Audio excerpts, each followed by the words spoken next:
بهم ونعوذ بك من شرورهم اللهم لا يأتي بالحسنات إلى أنت ولا يذهب بالسيئات إلى أنت لا حول ولا قوة إلا بالله العلي العظيم اللهم إنا نعوذ بك من جهد البلاء ودرك الشقاء وسوء القضاء وشماتة الأعداء اللهم احفظنا بالإسلام قائما واحفظنا بالإسلام قاعدا واحفظنا بالإسلام راقدا ولا تشمت بنا عدوا حاسبا واللهم إنا نسألك من كل خير خازن بيدك يا الله ونعوذ بك من كل شر خازن بيدك يا الله إن شاء الله وصلى الله على محمد وعلى آله وصحبه أجمعين والحمد لله رب العالمين السلام عليكم ورحمة الله تعالى وبركاته الحمد لله الملك الحكيم الجواد الكريم العزيز الرحيم الذي خلق الإنسان بأحسن التقويم وفطر السماوات والأرض بقدرته ودبر الأمور في الدارين بحكمته وما خلق الجن والإنس لعبادته فالطريق إلى واد القاصدين والدليل الناظرين ولكن الله يضل من يشاء ويهدي من يشاء وهو أعلم بالمهتدين والصلاة والسلام على سيد المرسلين وإمام المتقين وقائد المجاهدين وعلى آله الطاهرين وأصحابه الذين أصبحوا على الحق ظاهرين قال الله تعالى في كتاب العزيز أعوذ بالله من الشيطان الرجيم بسم الله الرحمن الرحيم الذين آمنوا يقاتلون في سبيل الله والذين كفروا يقاتلون في سبيل الطاغوت فقاتلوا أولياء الشيطان إن كيد الشيطان كان ضعيفا إلى الآخر آية والسورة Sadaqallahul Azim. Ayat yang dipetik daripada surah An-Nisa. Surah An-Nisa ialah surah yang keempat dalam Al-Quran kalam Allah kita. Ayat yang ke-76 yang membawa maksud, di mana maksud yang maha tepatnya Allah saja yang maha tahulah. Namun yang mampu saya terjemahkan maksudnya ialah adapun orang-orang yang beriman, perjuangan mereka, perjuangan kita adalah pada jalan Allah dengan segala cabang-cabangnya yang dibenarkan oleh Allah SWT dan Rasulnya Muhammadnya sallallahu alaihi wasallam. Dan sebaliknya adapun orang-orang kafir, maka perjuangan mereka tidak lain tidak bukan adalah pada jalan tauhid. Maka wajiblah kita yang beriman ini perangi tauhid tadi, perangi puak-puak syaitan itu tadi. Sebab sebenar-benarnya strategi, tipu helah, taktik dan teknik puak-puak syaitan ini, kata Allah, sebenarnya amat lemah, amat rapuh. Faqatilu awliya syaitan inna kala syaitani kana dha'ifa. Sadaqallahul azim. Muslimin muslimat yang hadir, alhamdulillah ya. Kebetulan saya pun malam ni kira free lah kan, daripada ceramah. Jadi bila dijemput, alhamdulillah dapat datang mengisi kekosongan pada Al-Fadil Tuan Guru kita yang tak dapat hadir sebagaimana biasa ya di masjid kita ni. Jadi saya dapat mengisi kekosongan itulah dalam masa yang ada ini dengan izin Allah dan redanya insya-Allah. Jadi tajuk malam ini ialah seperti yang ada di sanalah, seperti ayat saya baca tadilah, itu mengenai orang-orang beriman sepanjang masa, setiap ketika hidupnya mesti dalam perjuangan fi sabilillah. Dalam Al-Quran perkataan sabilillah ataupun sabilullah banyaknya 66 kali. Sabil taghut sekali je, tetapi cabang-cabangnya banyaklah, seperti sabil mufsidin, jalan-jalan yang dilalui oleh golongan dan makhluk perosak. Sabil mujrimin, jalan-jalan dasar dan sistem yang diterokai oleh golongan yang bergelumang dengan berbagai-bagai dosa. Mujrimin, bukan jarimin, bukan, lain makna tu kan. Dan sabilul ghayy, jalan sesat, jalan menyeleweng kan, sesat lagi menyesatkan. Dan yang keempatnya sabil ladina la ya'lamun, jalan yang dirintis oleh orang-orang yang tidak mengetahui. Keempat-empat jalan ini semuanya berindukkan kepada fi sabil taghut, pada jalan taghut. Taghut ialah banyaknya Al-Quran, sebanyak 8 tempat, 8 kali perkataan taghut dalam Al-Quran. Dari segi bahasa membawa makna melampaui batas. Allah dan Rasul, ya Allah dan Rasul telah tetapkan. Dari segi bahasa membawa makna sombong, angkuh. Taghut ni gedebra orangnya kan. Kalau jahat sekali gedebrest, itu kira paling gedebe lah kan. Dari segi bahasa juga taghut membawa makna derhaka. Derhaka ke durhaka Mame? Lebih kurang kan. Kita di sini ada batu belah, batu bertangkupkan, batu derhaka. Taghut maknanya derhaka pada Allah dan Rasul. Taghut juga dengan makna sesat, lagi menyesatkan.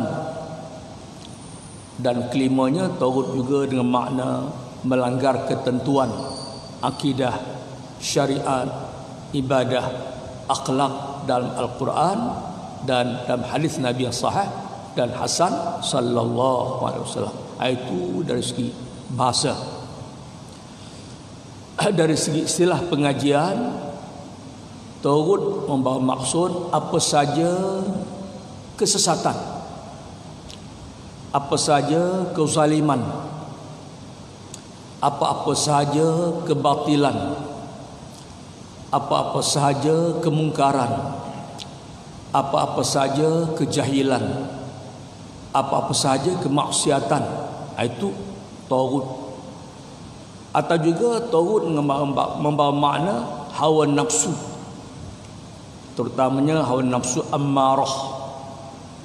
Inna nafsa la'ammaratun bisu illa man rahima rabbi.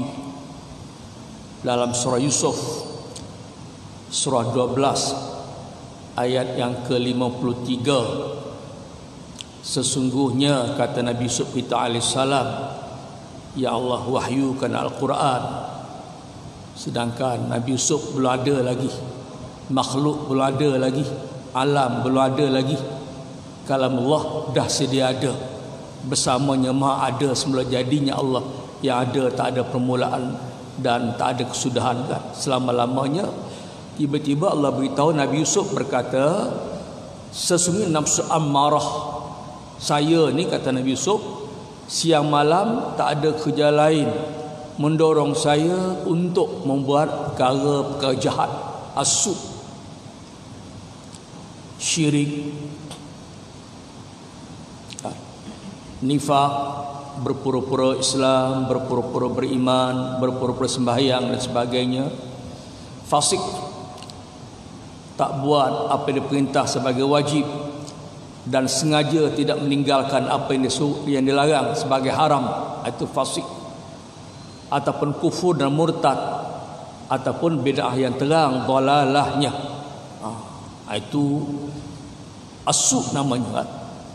Ataupun dari segi amalannya takbur, riak, benci yang bukan kerana Allah, sayang kasih yang bukan kerana Allah, dendam kesumat yang bukan dihalalkan oleh Allah, pembenci, pengutuk, pencaci, penghina yang tidak diizinkan Allah. Semua tu asu, alif lam sin waw hamzah. Yang kita jumpa di restoran tu sup, kan? Sup, SUP, kan? Yang basuh kat tubuh tu SOAP, kan? Betul je. Sabun-sabun, kan? Bahasa Arab sabun dah jadi bahasa Melayu pun, kan? Kemudian dari istilah juga tagut membawa makna syaitan, iblis, jin kafir. Paling biasa sekali tagut dengan makna berhala, tok pekong dan sebagainya, kan? Tagut dengan makna mana-mana undang-undang, mana-mana hukum hakam yang dibuat oleh manusia, yang Allah tidak izinkan, yang Nabi tidak izinkan, bercanggah dengan undang-undang Allah dan Rasul, bahkan dianggap oleh mereka sama hebat dengan undang-undang Allah dan Rasul, bahkan mereka mendakwa boleh mengganti undang-undang Allah dan Rasul. Itu juga tagut. Wallahu a'lam. Tuan-tuan, alladzina amanu yuqatiluna fi sabilillah, kita orang-orang beriman berjuang pada jalan Allah. Cabangannya ada dua, ya. Pertama sabilul mu'minin, yang keduanya insya-Allah sabil rasyid.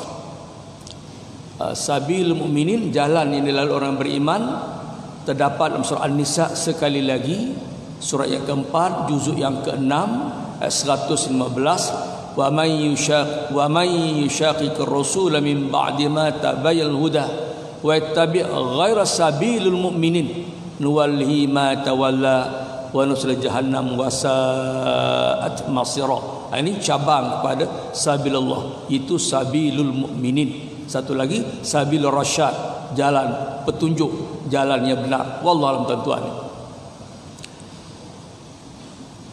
a'udzubillahi minasyaitonir rajim. Bismillahirrahmanirrahim. Kita mula masuk pada tajuk kita, tuan-tuan. Jadilah kan mukadimah tak panjang-panjang sangat, sebab ceramah ni tak boleh lama, kan.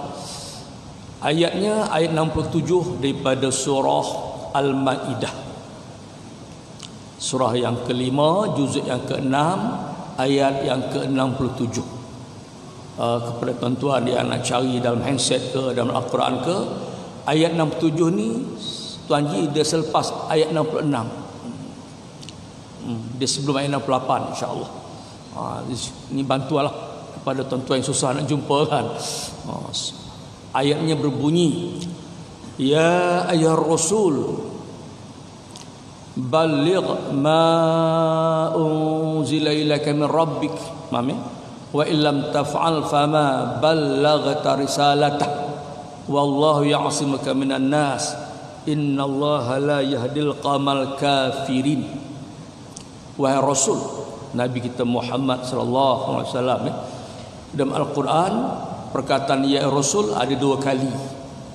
Dua-duanya dalam suratul Maidah. Yang satu lagi itu dalam surah Al-Maidah juga, dalam ayat 44. Ya ayyuhar rasul la yahzunka alladhina yusaruna fil kufri min alladhina qalu amanna bi afwahihim wa lam tu'min qulubuhum. Wahai Rasul Muhammad sallallahu alaihi wasallam, jangan kamu rasa kecewa, jangan kamu rasa gundah gulana tengok ramainya manusia berbondong-bondong berebut nak jadi juara kafir, berebut membela orang kafir, berebut mengampu dengan orang kafir, berebut untuk jadi baloci orang kafir. Maka ya Muhammad, jangan kamu duka cita tengok fenomena seperti itu. Rata-rata mereka yang berebut nak jadi juara kafir ni ya Muhammad terdiri daripada orang-orang yang dengan lidah yang tak bertulang mereka mengatakan mereka pun beriman juga, mereka pun nak Islam juga, sedangkan sebenarnya Muhammad hati mereka tak pernah beriman pun. Itu ayat 44 orang munafik lah maknanya yang pura-pura beriman tadi, surah 5 juz 6 insyaallah. Itu ya Rasul yang pertama lah. Yang kedua ni ayat 67 tadi, Al-Maidah juga. Tadi 44 kan, 67 Al-Maidah surah 5 juz 6. Wahai Rasul, Nabi kita sekali lagi sallallahu alaihi wasallam kan, sampaikan apa-apa sahaja yang aku perintahkan kepada engkau untuk engkau sampaikan. Wa illam taf'al fama ballaghta risalatah. Andai kata ya Muhammad engkau memilih-milih apa yang kau berkenan, apa manusia berkenan, engkau sampaikan. Apa yang kau berkenan tetapi manusia tak suka, tak berkenan, dan kerana kamu takut dengan manusia, malu Allah dengan manusia, kamu pun tak sampaikan. Kalau begitulah ya Muhammad, berarti engkau telah tidak menyampaikan risalahku semua sekali. Wallahu alam. Suci Nabi kita begitu sallallahu alaihi wasallam selama-lamanya insyaallah. Ayat 6 sesungguhnya di hujung ayat itu sesungguhnya Allah Allah menjaga engkau ya Muhammad daripada kejahatan manusia, dan sesungguhnya Allah tidak berhidayah pada orang yang kafir. Hujung ayat 67 surah Al-Maidah tadi. Sajian makanan Al-Maidah tadi, catering daripada Allah tadi. Tuan-tuan sekalian, muslimin muslimat yang hadir, alhamdulillah ya. Moga-moga ceramah saya yang ringkas malam ni moga-moga dapat rahmat daripada Allah, dan sama-sama kita mencari keredaannya. Sebab Allah berfirman pada kita semua melalui Nabi-Nya Muhammad sallallahu alaihi wasallam yang berbunyi, fala takhshawun nas wakhshawni wala tashtaru bi ayati thamanan qalila wa man lam yahkum bima anzalallah fa ulaika humul kafirun. Ayat 44. Tadi 41, lepas tu 67, sekarang 44, yang membawa makna maka janganlah kamu takut kepada manusia, takutlah pada aku sahaja. Sekiranya engkau takut pada manusia wahai Muhammad sallallahu alaihi wasallam dan kita semua yang ada ni, maka engkau akan menjadikan Islam aku berharga murah, Islam aku tak ada harga, Islam aku dipandang rendah. Wala tashtaru bi ayati thamanan qalilah, maka jangan sekali-kali engkau menjual ayat-ayat aku, hukum hakam aku dengan harga keduniaan, dengan pangkat, kuasa, pengaruh, kedudukan yang tak ada harga satu zarah pun nak dibandingkan dengan agama aku, dengan Al-Quran aku, peringatan aku, ayat aku dan sebagainya. Wallahu alam tuan-tuan. Jadi andai katalah kononnya 100 perkara yang Allah perintahkan untuk Nabi kita menyampaikannya, tetapi kononnya disebabkan Nabi takut pada manusia, satu je Nabi tak sampai kerana takut manusia, malu Allah dengan manusia. 99 perkara tadi yang lain Nabi dah sampaikan. Maka insya-Allah berarti 100% semua sekali, termasuk yang 99 tadi, insya-Allah mana Nabi kita telah tidak menyampaikannya, telah tidak tunai amanah. Yang lagi sekali mustahil Nabi kita begitu insya-Allah selama-lamanya, dan itulah yang sahihnya daripada hidup baginda sebagai Nabi, sebelum Nabi dan sebagai wafat, baginda tetap melaksanakan menyampaikan insya-Allah 100% insya-Allah sahih begitu. Ataupun satu lagi ayat tuan-tuan yang berbunyi wa takhshan nas wallahu ahqqu an takhshah, surah 33 ayat 37 kan. Apakah engkau ya Muhammad sallallahu alaihi wasallam takut kepada manusia, sedangkan akulah ya Muhammad yang paling berhak engkau takuti. Saya rasa tuan-tuan tahu sedikit asbab nuzul ayat ni mengenai kononnya Nabi kita Muhammad sallallahu alaihi wasallam merasa segan, rasa malu Allah, segan silu apabila baginda Allah perintah untuk kahwin dengan Zainab binti Jahshin kan. Cerita asal Imam Zainab binti Jahshin adalah sepupu baginda. Zainab pula bekas isteri janda kepada anak angkat baginda. Anak angkat Nabi kita namanya Zaid bin Harithah. Zaid bin Harithah sempat kahwin dengan Zainab sepupu Nabi ini selama 3 bulan sekitar itu. Diperintah oleh Allah kahwin dua tu. Nabi pun mengahwinkan anak angkatnya Zaid bin Harithah dengan sepupunya Zainab. Dua itu Zaid belakalah kan. Satu Zaid, satu Zainab kan. Zaid ya. Kalau kita orang Melayu ni kalau nama sedap tu sesuai Ramli, Ramlah kan. Latif, Latifah. Saidi, Saidah. Mana Saidi? Kan. Sesuai kan selalu orang kita kan. Jadi sepatutnya kononnya serasil dua tu sebab Zaid belaka kan. Saya rasa ada lagu tahun berapa saya lupa nama lagu tu Zaid je. Rupanya tak ada 3 bulan kata orang Kelantan tak sekun, tak serasi, bercerai lah. Jadi oleh kerana Allah nak membatalkan adat orang kafir Quraisy waktu itu bahawa bapa angkat kononnya diharamkan daripada kahwin dengan janda, dengan bekas isteri anak angkat. Sebab bagi orang kafir waktu itu adat resam jahiliah mereka menganggap anak angkat itu sejibik macam anak sendiri, boleh mewarisi harta dan sebagainya. Jadi Allah nak batalkan adat resam jahiliah ni dengan cara memerintah Nabi kita kahwin dengan Zainab. Jadi konon Nabi kita malu Allah nanti apa orang kata, apa nak dikata, umpama begitu je kan. Jadi Allah katalah kat Nabi, engkau takut pada manusia ke Muhammad, ataupun engkau takut pada aku. Itu surah 33 ayat 37 tadi. Ataupun satu lagi ayat tuan-tuan untuk ini daripada surah 9 ayat 13 At-Taubah. Atakhshawun fallahu an takhshaw in kuntum mu'minin. Jika kita semua yang hadir ini, saya lebih-lebih lagi sebagai penceramah dan tuan-tuan sebagai dengar ceramah, jika kamu benar-benar orang yang beriman, iman yang benar, maka apakah engkau takut pada mereka? Sedangkan Allah yang paling berhak engkau takuti sekiranya engkau itu benar-benar orang yang beriman. Wallahu a'lam. Jadi tuan-tuan, salah satu sebab daripada 13 sebab yang besar-besar kenapa manusia kita ni tidak menyampaikan 100% dan tidak melaksanakan 100% dengan sengajanya ajaran Nabi kita Muhammad SAW yang datang daripada Allah SWT, berpunca daripada takut pada makhluk. Makhluk tu berupa syaitan, makhluk tu berupa hawa nafsu, makhluk tu berupa jawatan, kedudukan, pangkat, makhluk tu berupa keduniaan, kebendaan, makhluk berupa syaitan berbentuk manusia, jin, afrit, iblis dan sebagainya, dan termasuklah berbentuk manusia tadi. Itu antara makhluk yang manusia macam kita ni takut. Sampai banyak ajaran Allah tak kita sampaikan sebagaimana sewajibnya disampaikan kerana malu Allah, segan silu tadi. Jadi tuan-tuan, begitulah tentang sabilullah versus sabilut taghut. Sabda Nabi kita Muhammad sallallahu alaihi wasallam, hadis yang biasa tuan-tuan dengar, man qatala litakuna kalimatullahi al-ulya fahuwa fi sabilillah. Barang siapa yang benar-benar berjuang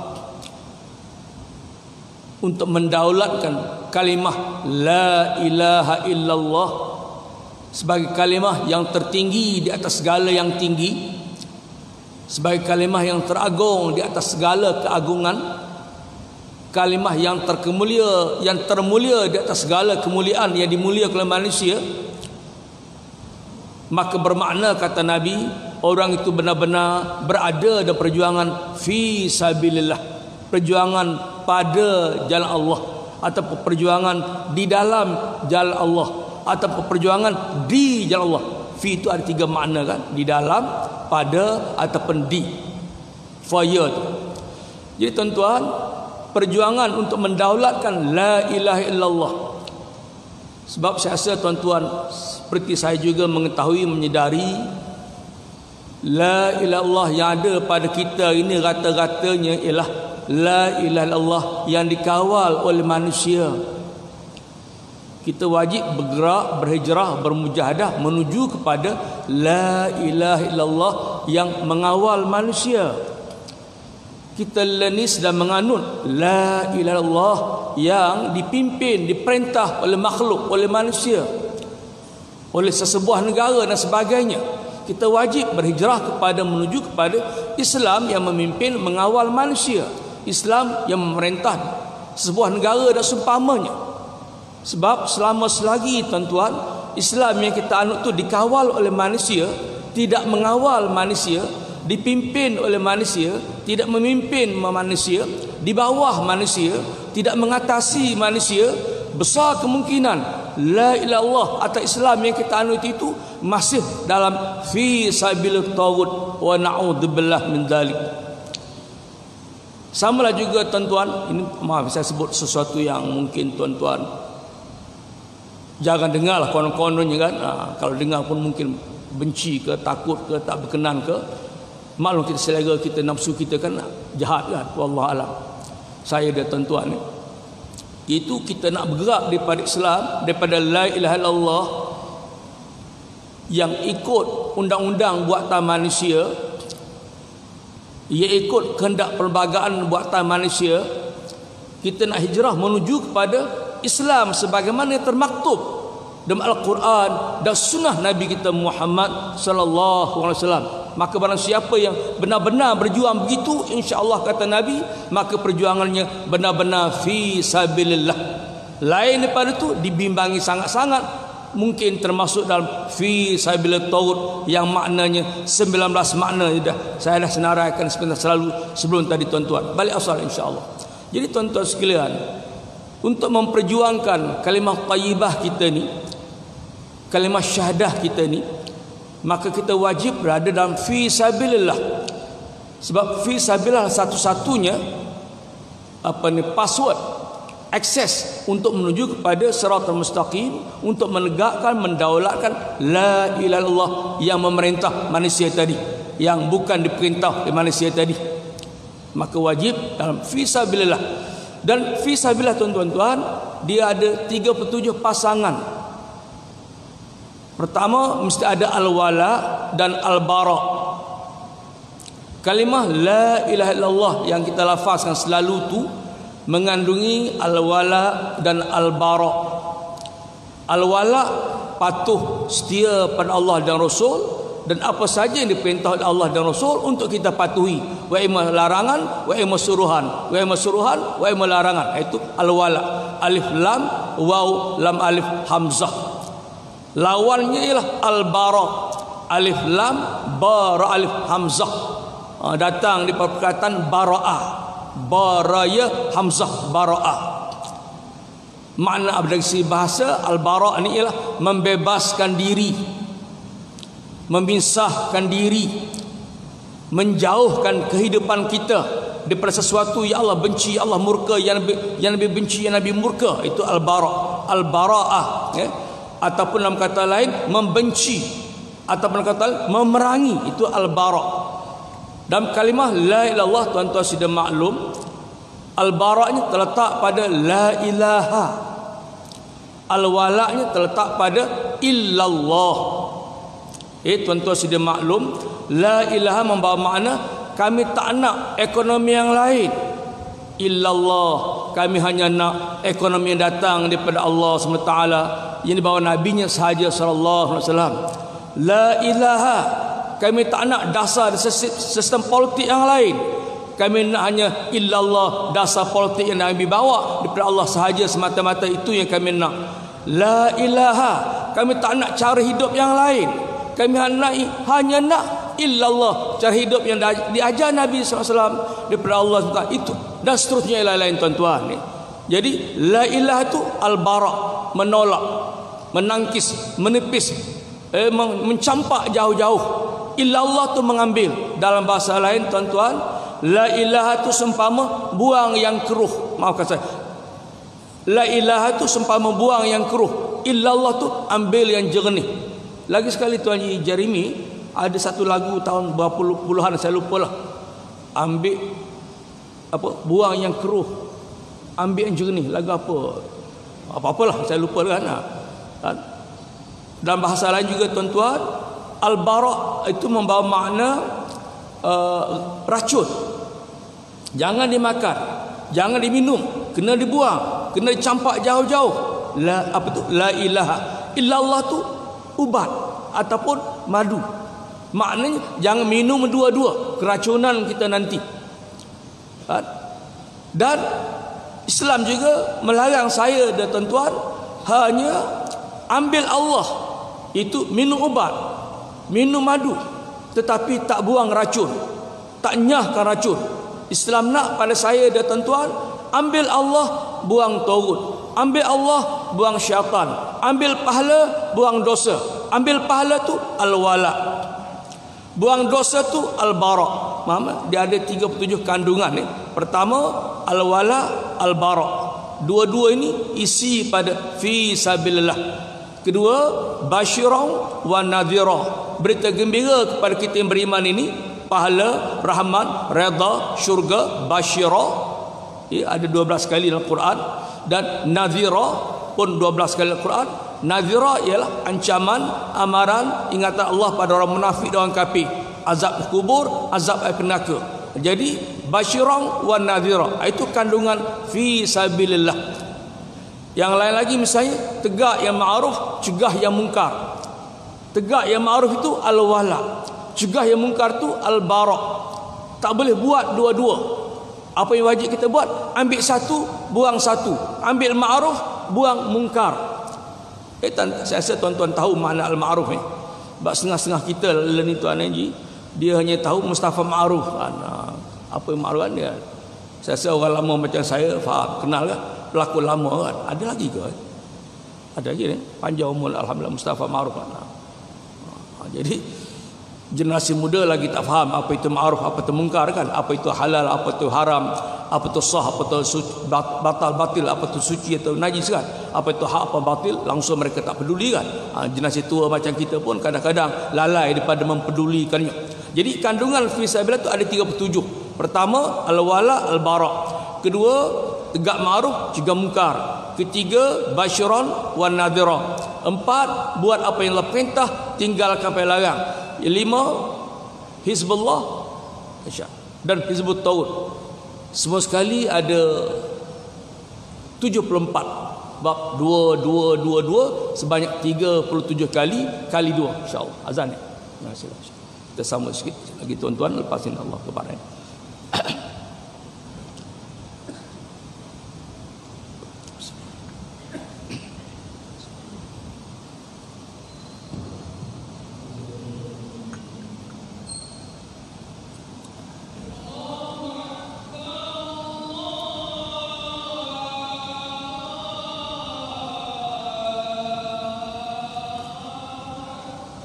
Allah.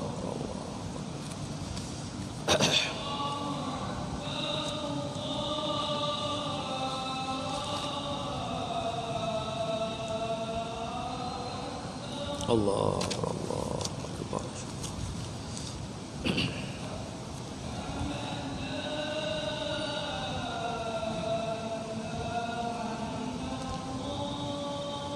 Ya Allah, asyhadu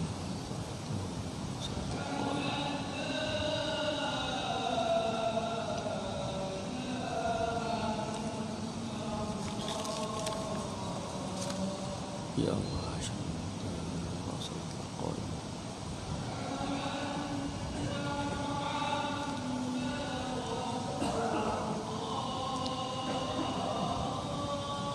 Ya Allah,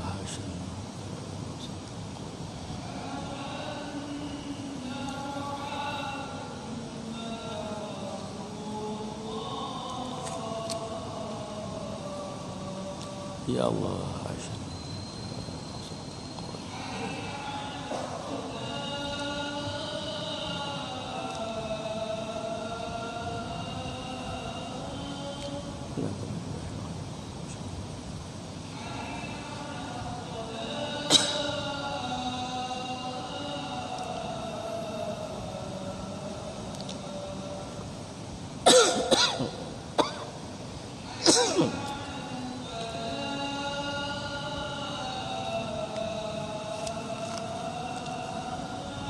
La haula wa la quwwata illa billah.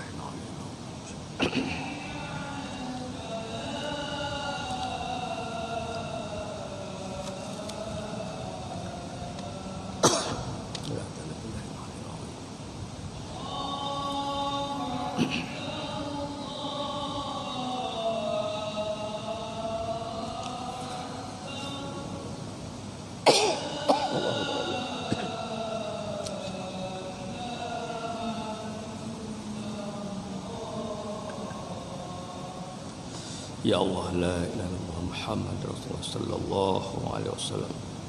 Allahumma rabb hadhihi al-ahkam wa salat al-qa'imah ala Muhammad wal fadilah wa syaraf wa darajat al-'alat wa ba'th maqam Muhammad innaka la tukhlifu lima. Wa sallallahu alaihi Muhammad wa ala alihi wa sahbihi walhamdulillah. Insyaallah ya. Kita sambung sikit masalah kita tuan. Insyaallah dari redanya balik soal tadi. Jadi dalam kata lain tuan-tuan, fi sabilillah itu mengandungi 37 pasangan. Kalau kita hanya ada al-wala, taat pada Allah dan Rasul, wajib, sahih begitu. Namun tidak membenci musuh Allah dan Nabi, maka rosaklah fi sabilillah kita. Syiriklah namanya, atau nifaklah namanya, atau fasiklah namanya, atau kufur murtadlah namanya, ataupun bid'ah dhalalah yang sesat lagi menyesatkanlah namanya. Masalah kita rata-ratanya tuan-tuan, bila wala pada Allah, menyembah Allah, taat ke Nabi, saya dan tuan-tuan bersungguh-sungguh, nyata, ketara, istiqamah, berterusan, mujahadah, jelas. Namun pada masa yang sama, bila al-bara' tak berapa nak jelas, tak berapa nak nyata, tak berapa nak berani. Antara puncanya tadi, takut pada makhluk. Antara makhluk tadi yang 7 macam tadi, takut pada manusia. Bila takut pada manusia, al-bara' mula tak jelas. Benci pada musuh-musuh Allah ni mula tak jelas. Sayang ke Allah jelas, kasih ke Nabi jelas. Benci musuh Allah, musuh Nabi tak jelas. Dari segi ilmu mantiki jelas, jumpa tak jelas. Apa jawapannya? Tuan Haji Jeremy, jelas memang tak jelas. Tak jelasnya memang jelas. Bila jelas, jumpa tak jelas. Ya? Air keruh daripada Melaka, air putih daripada Kemaman, Terengganu, berjumpa dalam gelas, apa jadi air itu Ji? Kelabu asap, ya. Keruh. Al-wala plus, sebagaimana plus lebuh raya, ya. Al-bara minus, sepatutnya kita buang, nama lagi minus, tak buang Ji, peluk dua-dua, cium dua-dua, muah. Al-wala plus pun kita ambil, minus pun kita ambil, campur pun kita ambil, tolak pun kita ambil. Campur cuma tolak, apa Ji? Tertolak oleh jentolak, diterolak Ji, KO, fail. Al-wala okey, al-bara KO. Apa sih? Okey jumpa KO, koko KO, OKU paling kurang Ji. Al-wala lulus sembah Allah, tam ibu jari. Al-bara ke bawah, lulus jumpa tak lulus, jerlus, batal, syirik. Menyembah Allah, taat ke Nabi, nampak, yakin dengan hati. Tak cukup hati menyembah Allah, taat ke Nabi dengan mulut. Tak cukup dengan mulut, dengan perbuatan. Taat ke Allah, cinta Nabi lillahi ta'ala. Alhamdulillah, complete. Menentang musuh Allah, al-bara' setakat hati je, marah dalam hati je. Itu pun berhati-hati, takut dikesan oleh CCTV.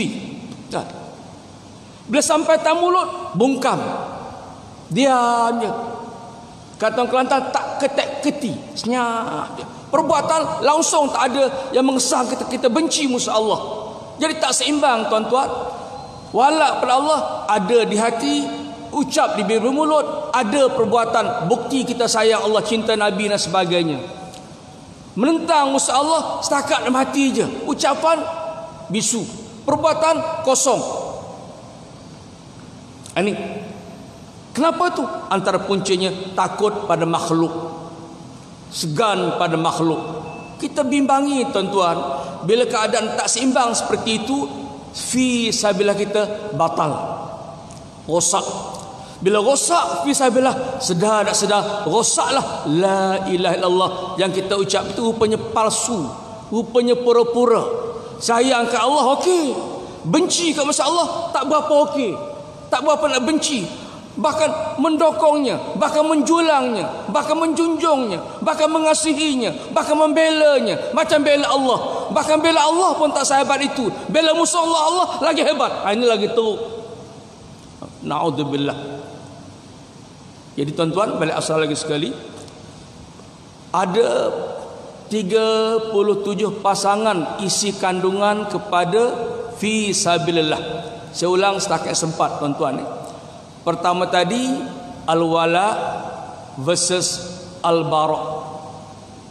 Sebagaimana tajuk, fi sabilillah itu al-wala, al-bara fi sabilit tagut, menjauhi tagut, menentang tagut, mengusirkannya, menentangnya, membebaskan diri daripada terikat dengan mereka ini. Allahu Akbar. Kalau tidak, kita mengalami syirik.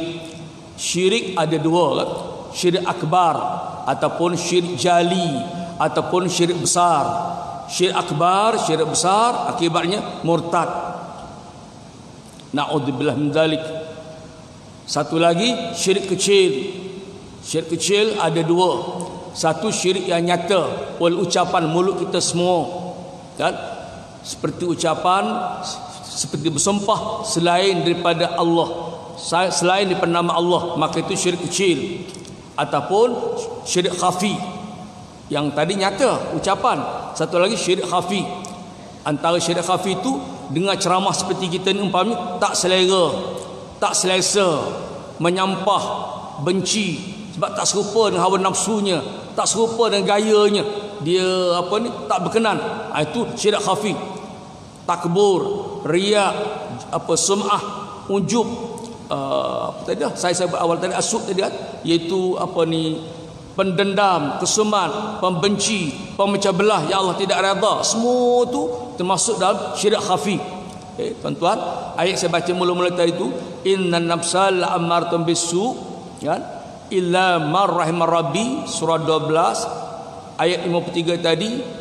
Selalunya saya dan tuan-tuan akan berdoa, Allah bakhtim lana bihusnul khatimah. Itu al-wala. Wala takhtim alaina bisu'il khatimah. Itu al-bara. Ya Allah, kami semua hadir malam ni mohon 3 perkara. Pertama, jadikanlah semua kami ada ni tertulis di Lauh Mahfuz yang kami ni ya Allah ahli syurgamu.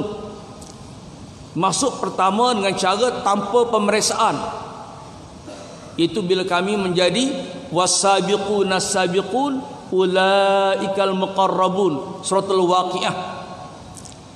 Masuk syurga tanpa hisap, atau sekurang-kurangnya nombor 2, masuk syurga dengan hisap yang ringan, hisap yang mudah. Fa amman utiya kitabahu biyamini, kan? Barang siapa yang terima buku catatan amal di sebelah kanannya, maka dia termasuk golongan ulaika ashabul maimanah, golongan kanan.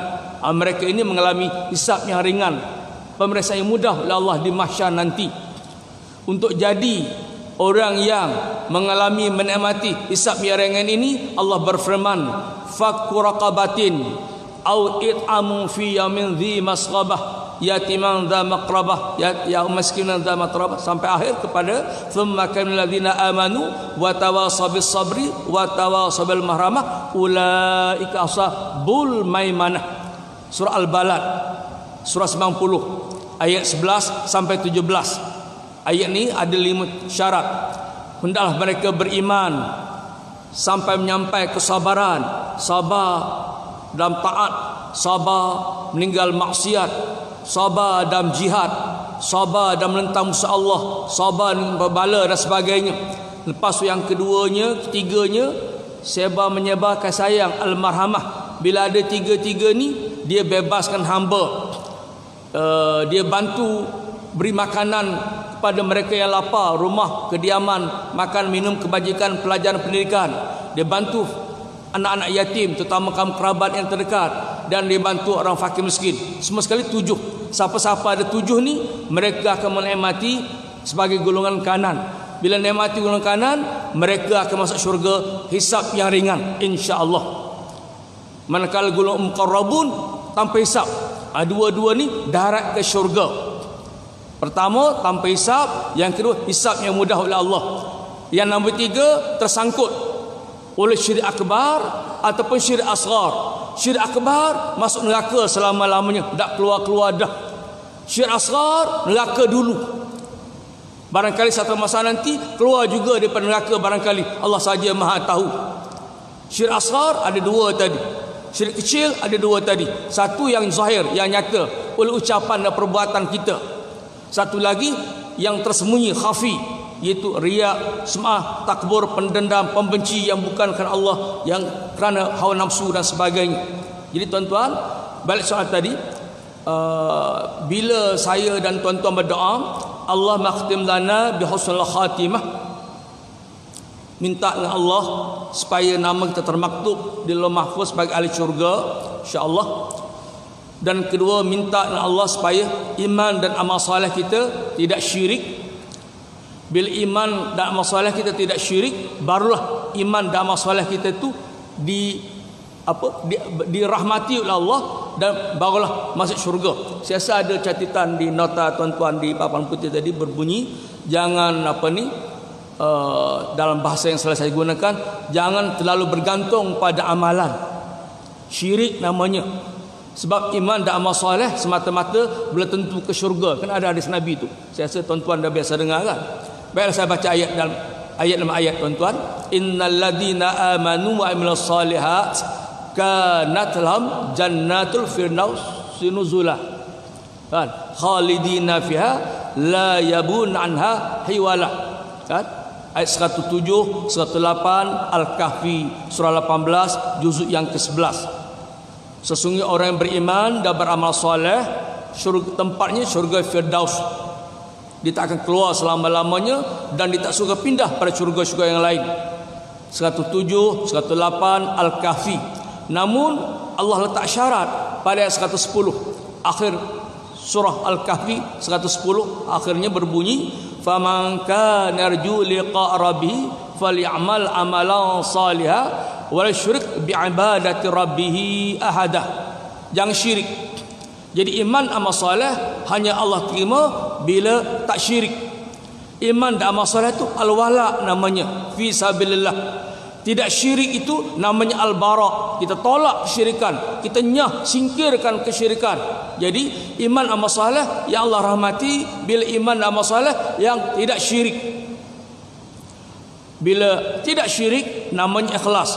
Bila tidak syirik namanya tauhid.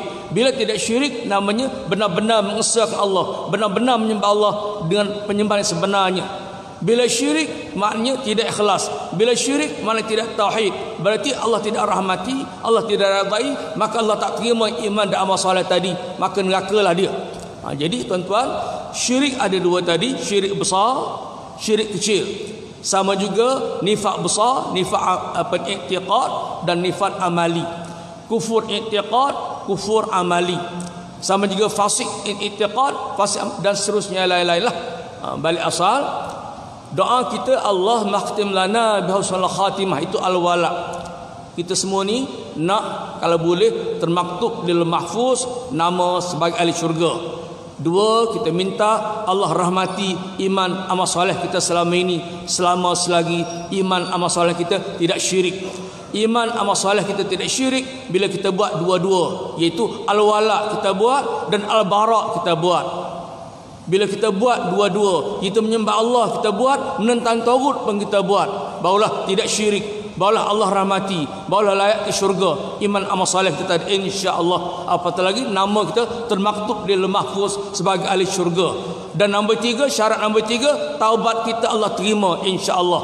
Taubat dosa besar kita dengan taubat, dosa kecil kita dengan istighfar, Allah terima. Tiga-tiga tu layak kita ke syurga. Jadi ke syurga ni bukan semata-mata bergantung pada amalan. Dia yang 3 penentunya. Pertama, tercatat di Lauh Mahfuz sebagai ahli syurga. 2, iman amal soleh kita direcognize Allah.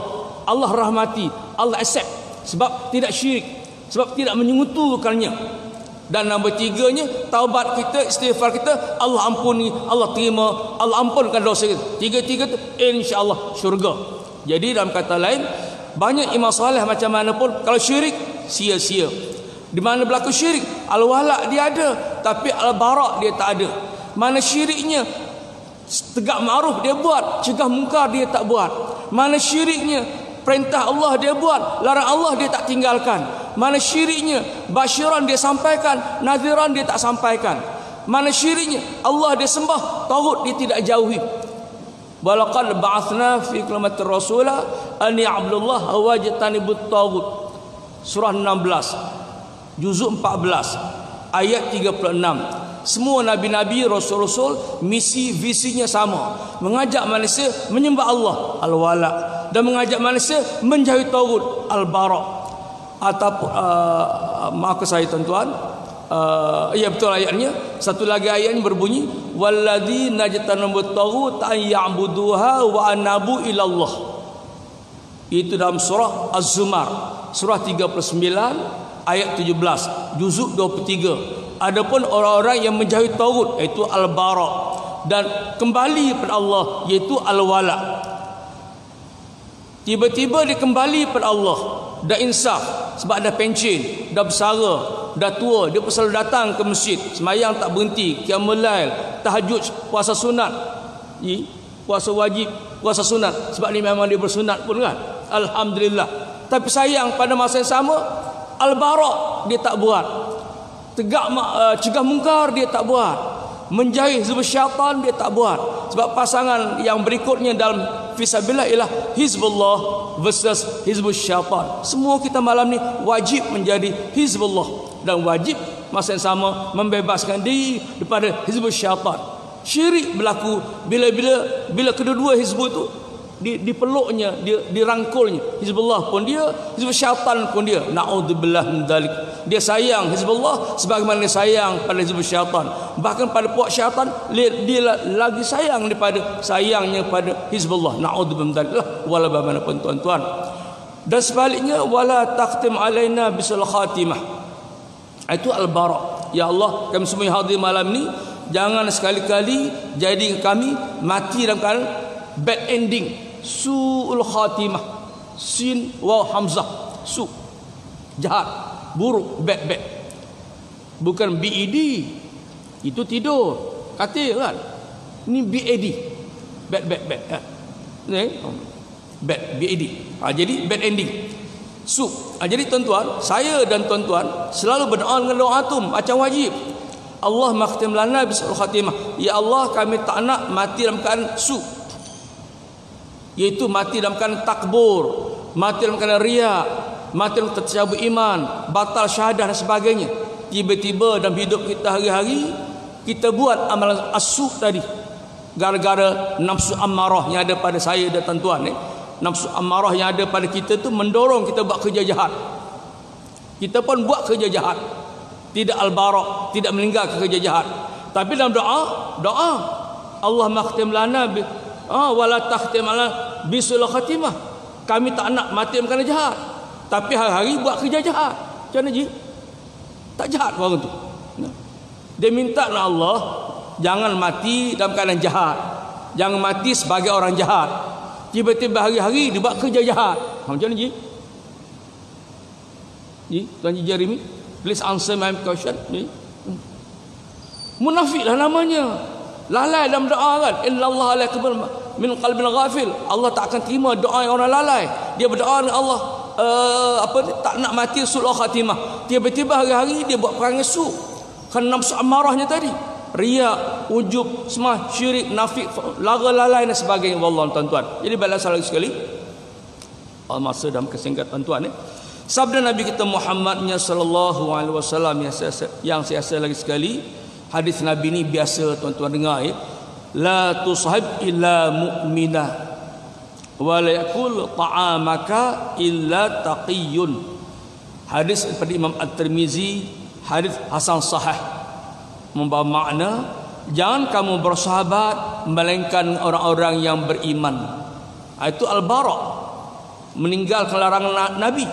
Nabi larang kita bersahabat dengan orang-orang yang lain melainkan dengan orang beriman je. Dengan orang lain tu kawan biasa je lah, ta'aruf je lah. Dengan yang tidak beriman tu, dengan kafir dan sebagainya. Tapi dengan bersahabat, rapat setia ni, teman setia ni, mesti orang beriman. La tusahib illa mu'minah. Dan jangan biarkan makan engkau dimakan melainkan oleh orang-orang yang bertakwa. Maksudnya tuan-tuan, kalau kita langgar peraturan-peraturan ini, sekali lagi saya nak menyebut, itu namanya as-su, alif lam sin wa hamzah. Yang kita minta tadi, tak nak mati dalam suasana jahat seperti itu. Tiba-tiba amalan kita hari-hari kita buat jahat seperti itu. Puncanya hawa nafsu ammarah, yang salah satu daripada penyebab manusia musyrik Allah ialah hawa nafsu. Saya rasa tuan-tuan maklum kalau menurut Imam Syafi'i, hawa nafsu kita ni ada 8. Kalau ikut Imam Ghazali, hawa nafsu kita ni ada 7. Ringkas pertama tuan-tuan, nafsu paling buruk ialah nafsu ammarah. Kurang sikit lawamah, lagi kurang sawiyah. Kemudian nafsu yang baik-baik ada 4. Pertama kamaliyah yang dimiliki Nabi kita Muhammad sallallahu alaihi wasallam. Yang keduanya mardiyah, yang ketiganya radiyah, yang keempatnya al-mutmainnah, yang kita selalu baca ya ayyatuhan nafsul mutmainnah irji'i ila rabbika radiyatan mardiyah fadkhuli fi ibadi wadkhuli jannati. Selalu lalulah baca kata Nabi ayat tu, moga-moga mati betul-betul husnul khatimah dan nafsu al-mutmainnah. Dan Nabi ajar pada saya dia tuan-tuan, baca-bacalah selalu supaya kamu dapat menjawab soal muka nakir dengan lancarnya. Maka Nabi anjur pada saya baca-bacakan selalu lepas sembahyang, terutamanya apa dia, iaitu ayat yang berbunyi daripada surah Al-Imran ayat 31 yang saya rasa sebahagian besar tuan-tuan biasa membacanya, qul in kuntum tuhibbunallah fatim sampai akhir. Setengah-setengah orang membawa makna ayat itu untuk ayat pengasih kan, terutama muslimat kan, dia akan menjadikan suaminya setia dengannya kan, sampai setia dengannya tak semayang pun, takut tinggal bini kan, dia ambil orang, tak datang ke masjid pun. Ayat 31 itu untuk senang menjawab soalan muka nakir. Bila muka nakir tanya siapa Tuhanmu, kita jawab kacang je kan, kono je, itu je.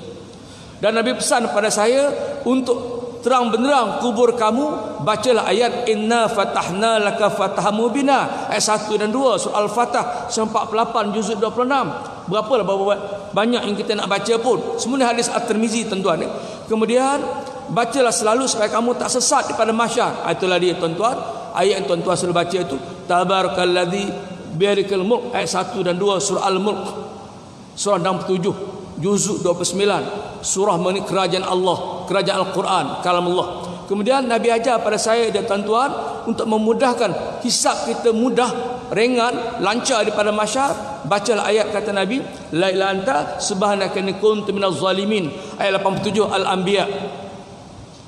Kemudian supaya bila timbang tara mizan amal dosa pahala kita dibuat oleh Allah, dan supaya kita ni berat pahala ringan dosa, maka kata Nabi baca-bacalah selalu ilmu tidak terbukan inna a'tainakal kautsar.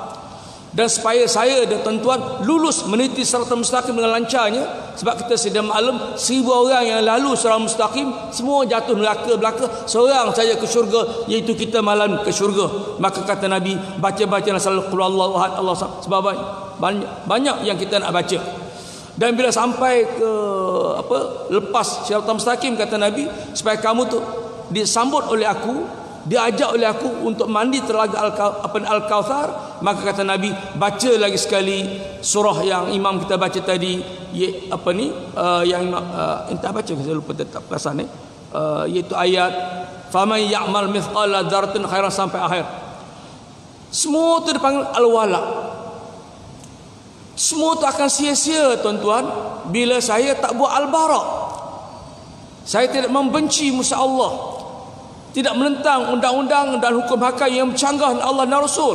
Saya redha, saya rela, saya diamkan diri aja sebab saya mengalami penyakit selama-lama iman. Maka waktu itu segala fadilat di 9 tempat tadi sia-sia dan batal. Dibatalkan kerana tak adanya al-bara, yang adanya al-wala aja. Jadi tuan-tuan, fi sabilillah kena dibuat dua-dua. Kena buat satu dan satu lagi. Buat al-wala, al-bara tak dibuat, maka Allah tak terima. Al-bara kita buat, itu meninggalkan apa yang Allah larang. Tiba-tiba tak buat apa yang Allah perintah, maka bukan juga fi sabilillah, rosak fi sabilillah. Fi sabilillah kena ada dua-dua. Ada perintah Allah kita buat, dan mesti ada pula meninggalkan larangan Allah. Ada perintah Allah tegak ma'ruf kita buat, dan pada masa yang sama juga kita meninggalkan mungkar, barulah dipanggil fi sabilillah. Berasal tuan-tuan, a'udzubillahi minasyaitonirrajim, ayat yang biasa tuan-tuan biasa dengar, hafal pun insya-Allah.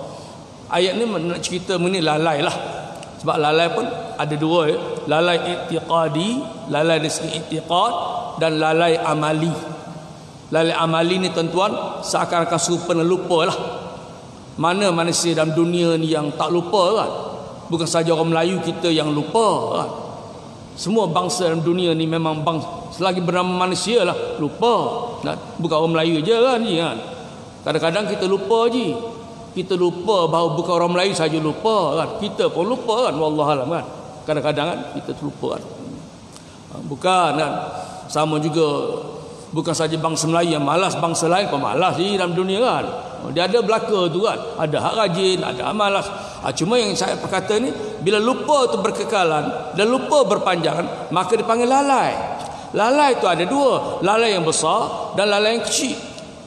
Lalai yang besar ni, ini ayatnya, walaqad dzara'na li jahannama katsiran minal jinni wal ins lahum qulubun la yafqahuna biha walam a'yunan la yabsiruna biha walam adan la yasma'una biha ulaika kal an'am balam adall ulaika mal ghafilun. Suratul A'raf, surah 7, juzuk yang ke-9, ayat 179. Ayat ni Allah ceritakan akibat lalai, majoriti isi neraka Jahannam terdiri daripada jin dan manusia. Majoriti jin dan manusia masuk neraka Jahannam gara-gara lalai. Antara lalainya tadi, iaitu saya dan tuan-tuan berani mengatakan yang hak tu hak, mampu berkata yang hak tu hak, terang dan jelas. Saya dan tuan membela yang hak tu hak, yang benar tu benar. Tetapi bila sampai pada membatalkan yang batil, saya lupa, saya lalai, saya ambil mudah, saya diam-diam je, menentang dalam hati je. Memang tuan-tuan, segala-galanya mesti bermula dalam hati. Niat ikhlas mesti bermula dalam hati, tapi jangan berhenti di hati. Startingnya memang di hati, tapi jangan berhenti setakat di hati. Kan hadis Nabi yang tuan-tuan biasa baca, man ra'a minkum munkaran tu, barang siapa melihat kemungkaran dengan mata kepalanya, wajib cegah, larang, sekat dengan kuasa yang ada kat dia, dengan pengaruh yang ada kat dia. Kalau tak mampu, kan Nabi kata cegah dengan mulut, kan? Nasihat, diskusi, dialog, hikmah, pujuk rayu, mulut. Kalau tak mampu lagi kata Nabi, dengan hati, kan? Betul ni? Dzalika adaful iman, kata Nabi. Mencegah kemungkaran dengan hati itu selemah-lemah iman. Jadi dalam bahasa lain, al-wala kita kuat, al-bara kita lemah.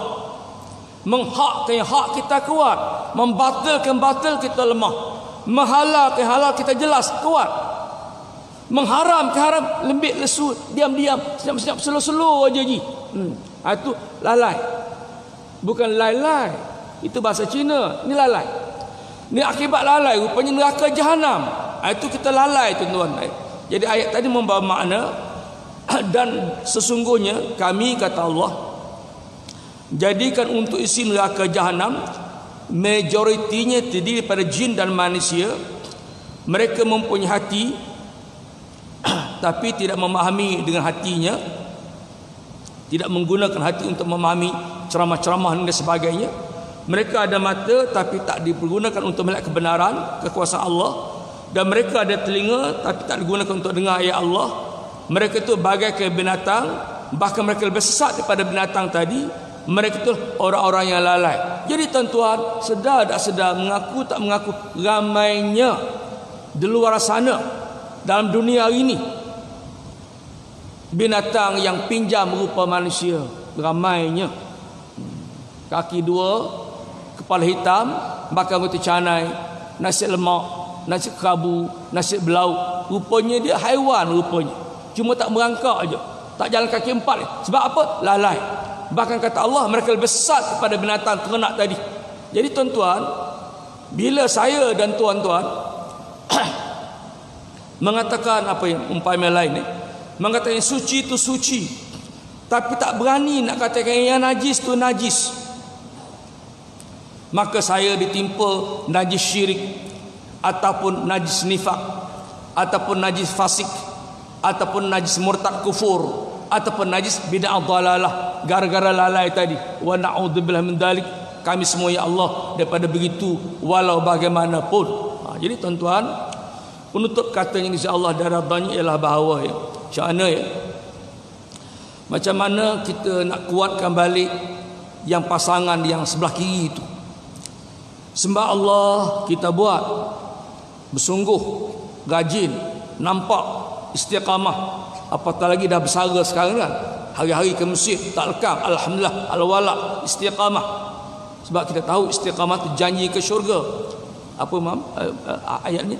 Innal ladzina qalu rabbuna tsumma istaqamu tatanazzalul malaikah alla takhafu wa la tahzanu wa abshiru bil jannati allati kuntum tu'adun. Surah Fussilat 41 ayat 30. Orang istiqamah gini Allah kata syurga diayatkan. Sayang malangnya tuan-tuan, lalainya saya tuan-tuan bila membatilkan yang batil, bila mengatakan yang haram tu haram, bila menegaskan yang tagut tu selama-lamanya memang tagut selagi tidak bertaubat, dan selagi Allah tak terima taubatnya apatah lagi dosa syirik, Allah tak bersedia mengampunkannya. Ada dua tempat Al-Quran Allah mengatakan dosa besar lain Allah sedia mengampunkannya, dosa syirik no kata Allah kan. Allah cakap itu je. Innallaha la yaghfiru an yushraka bihi. 116 An-Nisa dan 48 An-Nisa. Wa imma syirik besar, wa imma syirik kecil. Syirik besar, syirik kecil saya dah sebut tadi.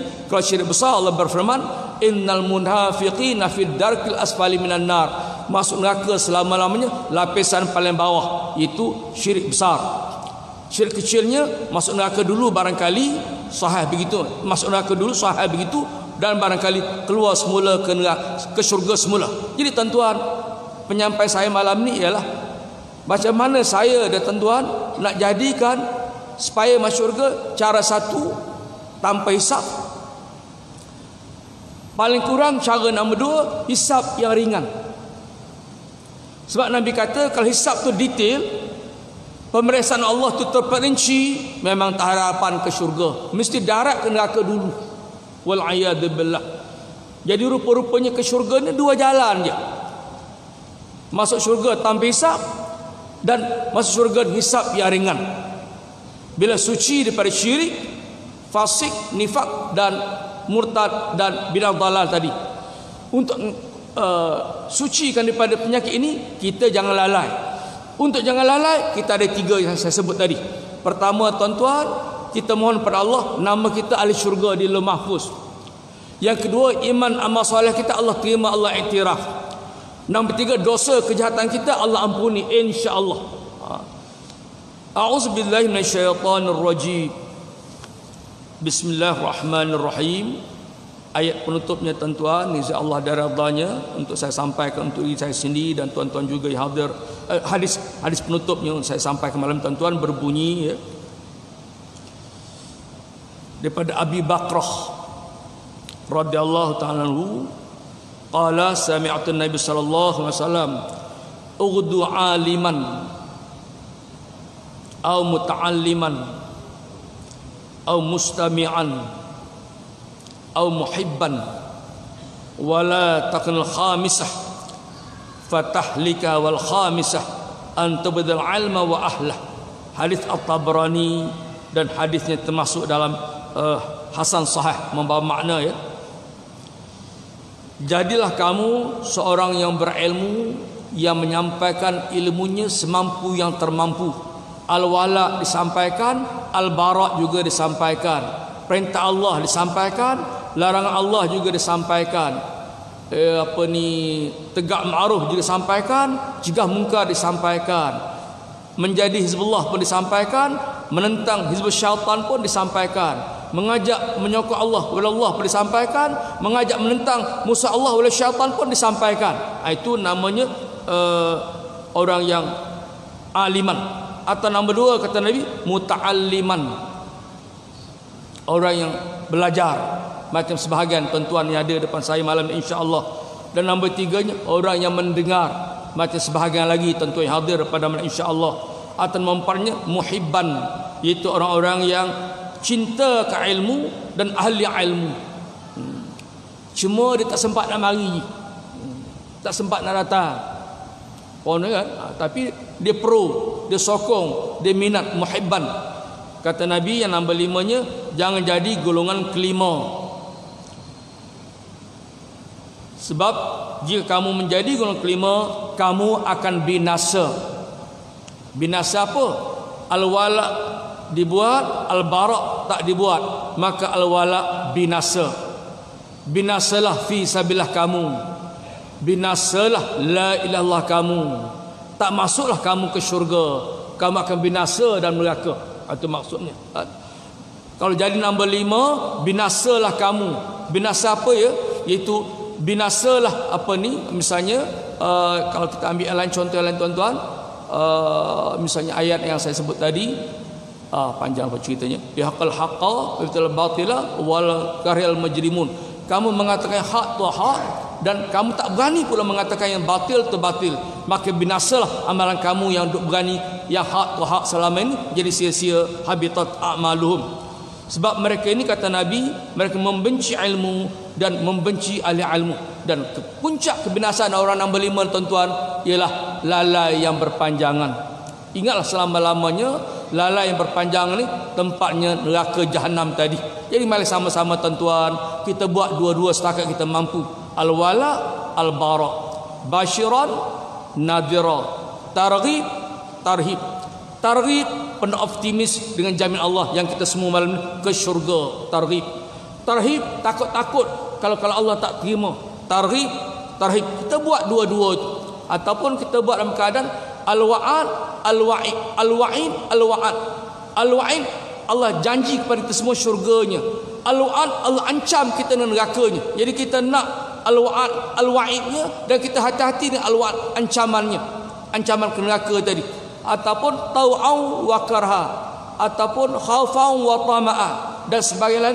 Dua-dua tu kita amalkan belaka setakat yang kita mampu insya-Allah dari redanya, supaya tak jadi golongan binasa melalui kelalaian, kelengahan, kecuaian yang ada pada kita tadi. Wallahu alam. Jadi tuan-tuan, segala kerosakan yang terjadi pada hari ini salah satu daripada puncanya kerana saya dan tuan-tuan tidak benar-benar berada dalam fi sabilillah.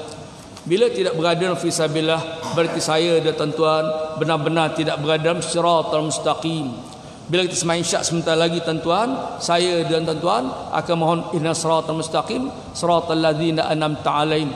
Tunjukkan kami, hidayah kami jalan yang benar, jalan yang lurus. Sayangnya tuan-tuan, Allah dah tunjuk jalan tu, sayangnya kita tak lalui. Itulah kelemahan kita bersama, kerana kita lalai tadi, kerana kita binasa tadi, kerana rata-rata kita tadi jadi golongan nombor 5. Insya-Allah, alhamdulillah, semua kita hadir malam ini menjadi yang pertama ataupun yang kedua atau ketiga atau sekurang-kurangnya yang keempat, insya-Allah binlah. Al-Fatihah. A'udzubillahi minasyaitonirrajim. Bismillahirrahmanirrahim. Alhamdulillahirabbil alamin. Ar-Rahmanir-Rahim. Maliki yaumiddin. Iyyaka na'budu wa iyyaka nasta'in. Iyyaka na'budu wa iyyaka nasta'in. Ihdinas siratal mustaqim. Siratal ladzina an'amta 'alaihim wal maghdubi 'alaihim waladdallin. Apa itu?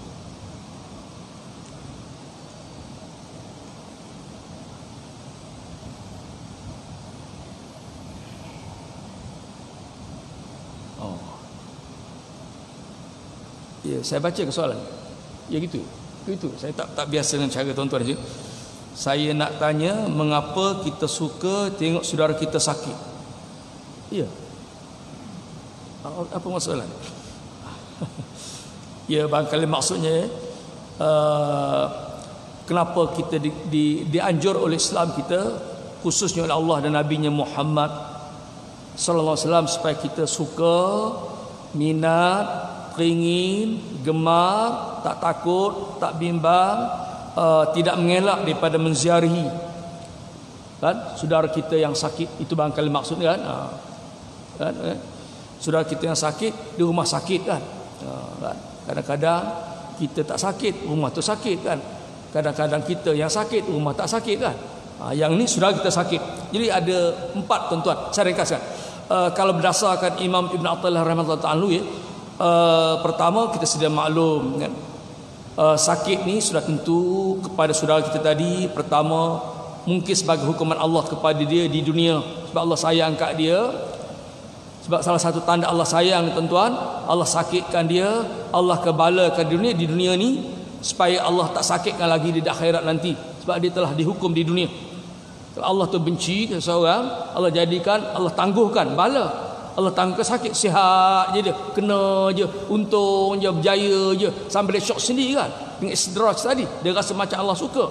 Yang keduanya, sakit-sakit tadi sudah tentulah kerana kafarah dosa, suci diri, lebih suci daripada suci kan, Myanmar kan. Yang nombor 3, nak naik pangkat saudara kita tadi yang sakit tadi.